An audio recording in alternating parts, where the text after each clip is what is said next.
नमस्कार दोस्तों, आपका एक बार फिर से स्वागत है आपके अपने YouTube चैनल 3i3 नेत्रा में। दोस्तों, वीडियो शुरू करने से पहले प्लीज़ वीडियो लाइक करना, शेयर करना और चैनल सब्सक्राइब करना। Thank you. हरे कृष्णा, राधे राधे। दोस्तों, आज हम आपके लिए लेकर आए हैं भगवान श्री कृष्ण और शिकारी और एक संत की प्रेरक कहानी। तो दोस्तों, कहानी अंत तक जरूर सुनना। तो चलिए कहानी शुरू करते हैं। प्राचीन काल की बात है। एक संत एक जंगल में कुटिया बनाकर रहते थे और भगवान श्री कृष्ण का भजन करते थे। संत को यकीन था कि एक न एक दिन मेरे भगवान श्री कृष्ण मुझे साक्षात दर्शन जरूर देंगे। उसी जंगल में एक शिकारी आया। उस शिकारी ने संत की कुटिया को देखी। वह कुटिया में गया और उसने संत को प्रणाम किया और पूछा कि आप कौन हैं और आप यहाँ क्या कर रहे हैं। संत ने सोचा, यदि मैं इससे कहूँगा कि भगवान श्री कृष्ण के इंतजार में बैठा हूँ, उनका दर्शन मुझे किसी प्रकार से हो जाए तो शायद इसको ये बात समझ में नहीं आएगी। संत ने दूसरा उपाय सोचा।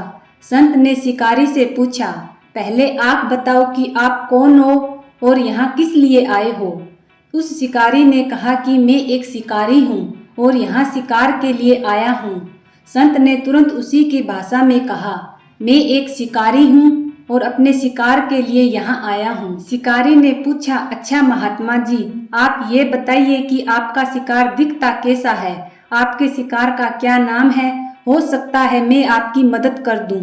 संत ने सोचा, इसे कैसे बताऊं। फिर संत कहते हैं, मेरे शिकार का नाम है, वो दिखने में बहुत ही सुंदर है, सांवरा सलोना है, उसके सिर पर मोर मुकुट है, हाथों में बंसी है। ऐसे कहकर संत रोने लगे। शिकारी बोला, महात्मा जी आप क्यों रो रहे हो, मैं आपके शिकार को जब तक ना पकड़ लूं तब तक पानी भी नहीं पीऊंगा और आपके पास भी नहीं आऊंगा। अब वह शिकारी घने जंगल के अंदर गया और जाल बिछाकर एक पेड़ पर बैठ गया। यहाँ पर इंतजार करने लगा। भूखा प्यासा बैठा हुआ है। एक दिन बीता, दूसरा दिन बीता और फिर तीसरा दिन। भूखे प्यासे शिकारी को नींद भी आने लगी। बांके बिहारी को उन पर दया आई। भगवान उसके भाव पर रीझ गए। भगवान मंद मंद स्वर में बंसी बजाते आए और उसके जाल में खुद फंस गए।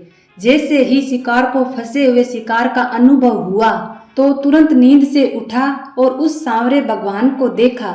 जैसे संत ने बताया, उनका रूप हूबहू वैसा ही था। वह जोर जोर से चिल्लाने लगा, मिल गया, शिकार मिल गया। शिकारी ने उस शिकार को जाल समेत कंधे पर बिठा लिया और शिकारी कहता हुआ जा रहा था, आज 3 दिन के बाद मिले हो, खूब भूखा प्यासा रखा, अब तुम्हें मैं छोड़ने वाला नहीं हूँ। शिकारी धीरे धीरे कुटिया की ओर बढ़ रहा था। जैसे ही संत की कुटिया आई तो शिकारी ने आवाज लगाई। संत ने दरवाजा खोला और संत उस शिकारी के कंधे पर भगवान श्री कृष्ण को जाल में फंसा देख रहे हैं। भगवान श्री कृष्ण जाल में फंसे हुए मंद मंद मुस्कुरा रहे हैं। शिकारी ने कहा, आपका शिकार लाया हूँ, बड़ी मुश्किल से मिले हैं। संत के आज होश उड़ गए। संत शिकारी के चरणों में गिर पड़े। संत आज फूट फूट कर रोने लगे। संत कहते हैं, मैंने आज तक आपको पाने के लिए अनेक प्रयास किए प्रभु, लेकिन आज आप मुझे इस शिकारी के कारण मिले हो।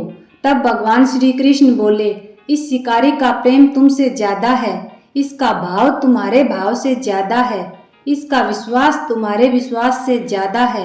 इसीलिए आज जब 3 दिन बीत गए तो मैं आए बिना नहीं रह पाया। मैं तो अपने भक्तों के अधीन हूँ। हे महात्मा जी, आपकी भक्ति भी कम नहीं है।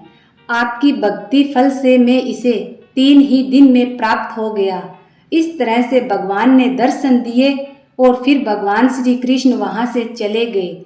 बोलिए श्री कृष्ण भगवान की जय हो, बांके बिहारी की जय हो। तो दोस्तों, ये थी भगवान श्री कृष्ण, संत और एक शिकारी की प्रेरक कहानी।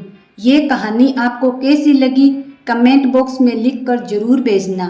साथ ही साथ हमारे इस चैनल को सब्सक्राइब करना न भूले। आप सभी का धन्यवाद।